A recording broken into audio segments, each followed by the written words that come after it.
10 years. At first, let's start with something that might feel uncomfortable for some of you. The idea that you are radiating something right now. Not metaphorically, not poetically, literally. Static body is producing an electromagnetic field generated by your heart, your nervous system, your brain. And that field extends beyond the boundaries of your skin. The Hard Math Institute has spent decades measuring this. Your heart alone generates an electromagnetic field that can be detected several feet away from your body. This isn't fringe science. This isn't mysticism dressed up in laboratory language. This is measurable, reproducible, peer-reviewed reality. We were taught that the self ends at the skin, that what's happening inside us, the grief we haven't processed, the joy we're carrying, the anxiety sitting in our chest, stays in here, private, contained. But the body doesn't work that way. The body is not a closed system. It is a broadcasting system. And what you broadcast is shaped profoundly by how you relate to your own emotional world. This is where the empathy becomes interesting. Because what distinguishes an empath isn't simply that they feel more, it's that they process emotional information differently. Research into sensory processing sensitivity, pioneered by psychologist Elaine Aron, suggests that roughly 15 to 20% of the population has a nervous system that is more finely tuned to subtle stimuli, environmental, social, emotional. Don't just register more information. They integrate it more deeply. They sit with it longer. They are, in a very real neurological sense, more porous to the world around them. And here's what that porosity does to a field when you are genuinely present, when you are not performing, not armoring, not dissociating from your own inner experience. Your nervous system reaches a state of coherence. Heart math researchers use this term specifically. Cardiac coherence describes a state where the rhythms of your heart, your breath, and your brain are synchronized. And when that coherence is present, the electromagnetic field you emit becomes ordered, stable, expansive. Tick insides, it has a quality to it, not a mystical quality, a measurable quality. A field that other nervous systems, particularly those without the filters of socialization and cynicism, can detect and respond to. About what Gabor Maté has said about the body keeping score, that our unprocessed emotional histories live in us, not just psychologically, but physiologically. Stress, trauma, suppression, these fragment the body signals. They create incoherence, and that incoherence also radiates. People can feel when someone is not quite there, when the words being spoken don't match what the body is doing. We've all had the experience of being in a room with someone who is smiling but whose presence feels somehow off. That's not intuition in some magical sense. That's your nervous system reading another nervous system's field. So when we talk about the empath's aura, we are not talking about a glowing light visible only to the spiritually initiated. Twain don't, the quality of a nervous system that has learned, often through deep personal struggle, to remain open, coherent, and present. That is what animals detect. That is what babies respond to before they have a single word for it. They are not reacting to your personality. They are not impressed by your credentials. They are responding to the signal your body is sending before you've said a single word. That, it cannot be faked. Now, if the body is a broadcasting system, and we've established that it is, then the question becomes, who is still capable of receiving the signal cleanly? Who hasn't yet learned to tune it out, dismiss it, or rationalize it away? Taz, perhaps unsurprisingly, is the people we so often underestimate. The ones who can't yet speak, the ones we carry in our arms and rock to sleep. Babies. Profound irony embedded in human development. We spend the first years of life in a state of almost supernatural perceptual openness, and then we spend the rest of it slowly closing down, because we choose to. But because the world teaches us to. We are taught what is real and what isn't, what is worth paying attention to, and what should be dismissed. We are handed a filtered version of reality and told implicitly, persistently, that the filter is reality. Before that process begins, before language and socialization and the slow construction of the defended self, an infant is operating on pure, unmediated perception. Development, we know that newborns arrive with their mirror neuron systems already active. These are the neurons that fire both when we perform an action and when we observe that action in someone else. Daishinsu, they are the neurological basis of empathy. The reason you wince when someone else stubs their toe, the reason a yawn is contagious. In infants, this system is not yet calibrated by experience. It is wide open, extraordinarily sensitive, times at first. A baby doesn't observe your emotional state, it participates in it. The boundary between self and other, for an infant, is genuinely porous in ways that most adults have long forgotten. Practically, is that when a baby looks at you, really locks eyes with you, in that unsettling, searching way they sometimes do, they are not seeing your face in the way another adult would. They are not reading your social sea, those are parsing your body language through years of accumulated experience. They are doing something far more direct. They are feeling into the quality of your presence. Is this person regulated or dysregulated? Is this person here or somewhere else? Is this nervous system a safe harbor, or is there turbulence beneath the surface? And here is where the research becomes fascinating. Studies in developmental psychology, particularly work around the still face experiment pioneered by Edward Tronick, demonstrate just how acutely attuned infants are to emotional authenticity. Imint, a mother interacts warmly with her baby, then is instructed to go completely emotionally still, expressionless. Within seconds, the baby registers the withdrawal.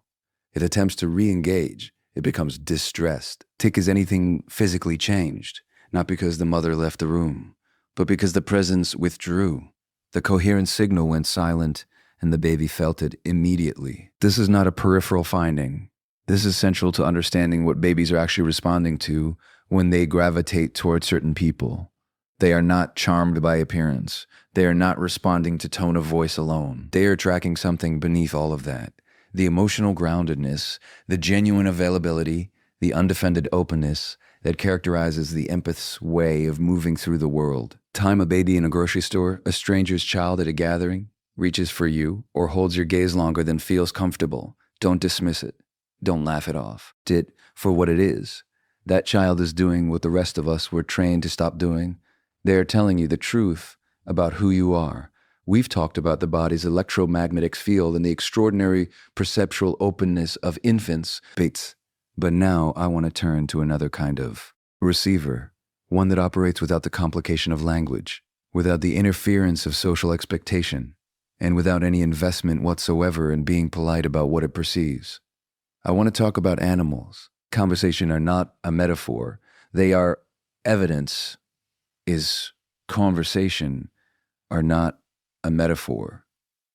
They are evidence, thousands of years living alongside animals, dogs in particular, and why that relationship has proven to be, for so many people, one of the most consistently honest relationships of their lives. It isn't sentimentality, tejen, though we do plenty of that too.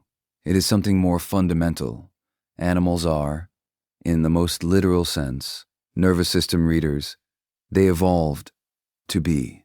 Their survival for millennia depended on their capacity to assess threat and safety not through language or logic, but through the reading of biological signals, breath rate, muscle tension, hormonal shifts in the air, the micro-movements of a body preparing to flee or attack. Toes' nose is estimated to be between 10,000 and 100,000 times more sensitive than a human's.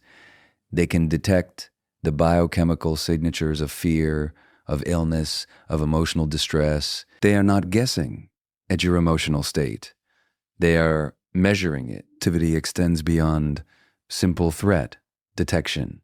Research has shown that dogs and many other animals respond differentially to human emotional states in ways that go far beyond survival instinct. They move towards sadness. They become agitated around suppressed anger. They settle into the presence of genuine calm. Now consider what this means for the empath. We established earlier that the empath's nervous system, when operating from a place of coherence and authentic presence, emits a field of measurable stability. To an animal, that signal is not subtle. It is clear. And at first, is consistent. And in a world where most human beings are walking around in various states of disconnection from their own emotional experience, performing composure while their bodies tell a different story, a genuinely coherent presence, is, for an animal, extraordinarily distinctive. It stands out the way a lighthouse stands out on a dark coastline. This is why the family dog gravitates to the one person in the room who is most emotionally present. This is why cats, famously indifferent, famously selective, choose laps with what seems like inexplicable precision.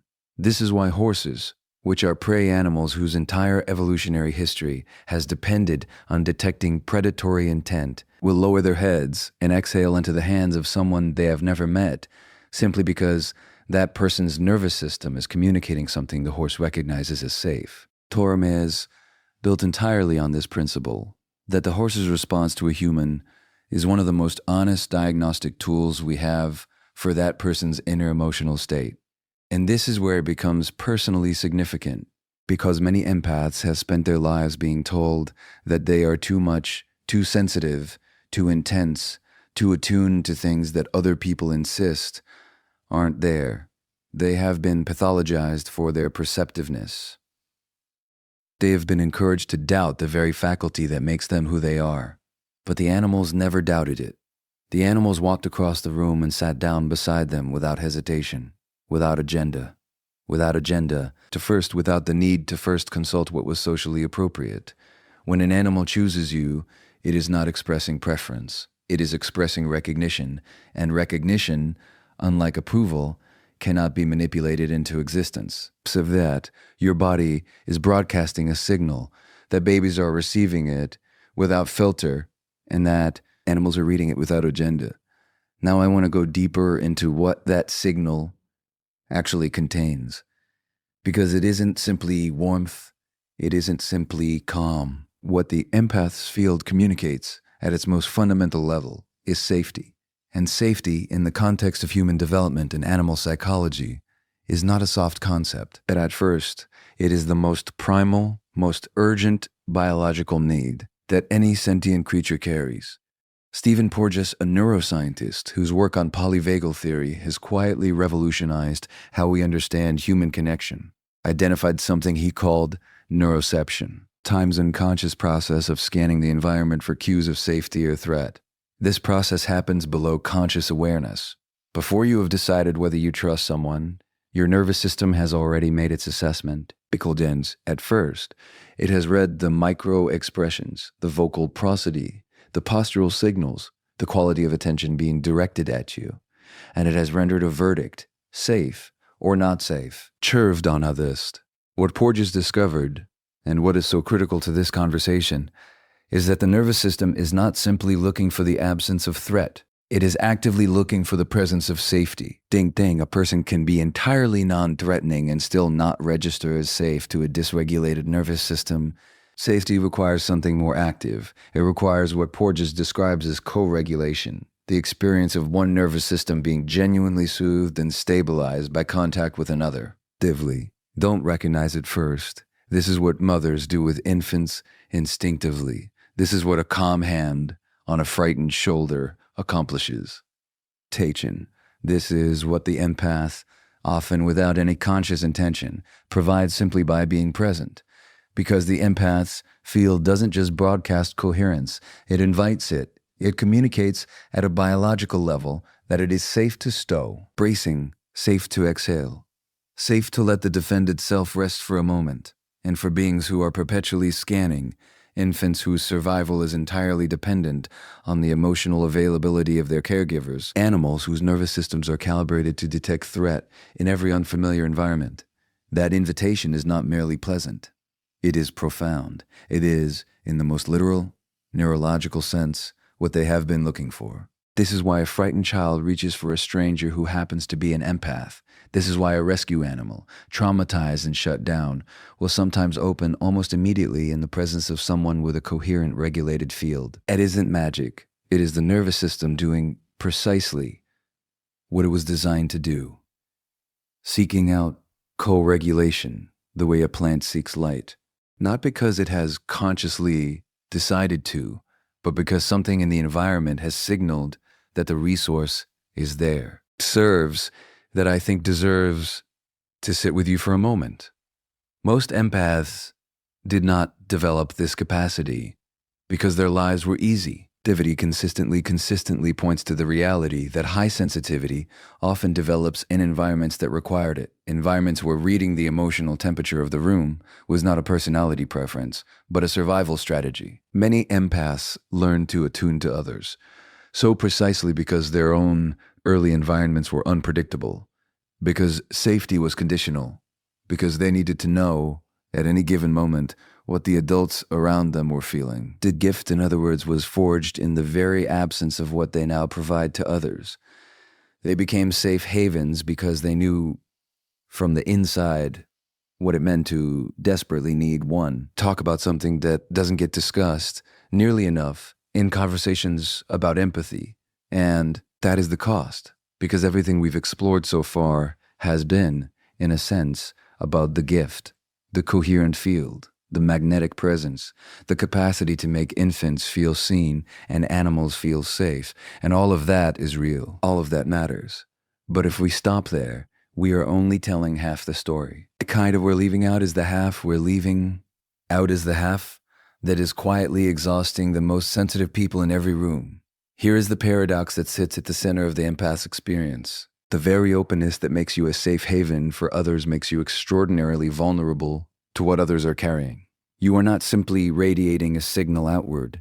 You are also receiving, constantly. Ekausi ties, and unlike the social filters that most people develop, the unconscious mechanisms that allow them to move through a crowded room without absorbing every emotional frequency in it. DER's nervous system does not come with those default protections installed. The porosity that makes you magnetic is the same porosity that makes you permeable. And this is where the shadow side of sensitivity reveals itself with particular clarity. People don't recognize at first because it is not only regulated. Peaceful, dysregulated ones are too.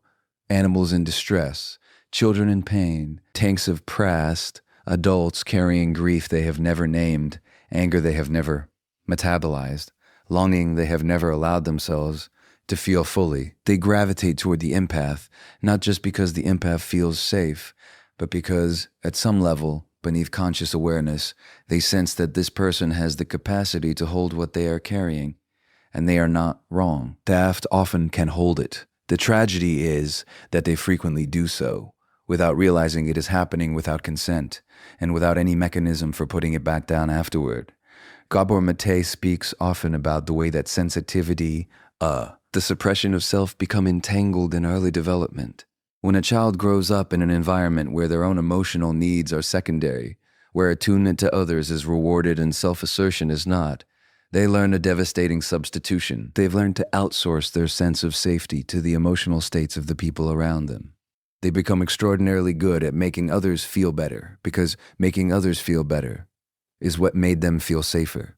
Pattern, carried into adulthood, is not empathy in its healthiest form.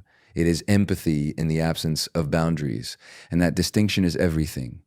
Because a boundary, in this context, is not a wall. It is not the withdrawal of presence, or the shutting down of sensitivity. A boundary is the capacity to remain in full contact with another person's experience without losing contact with your own. Fast, it is the ability to say, at a nervous system level, I can feel what you are feeling, and I am still here, and I am still me. That is not a small thing to cultivate.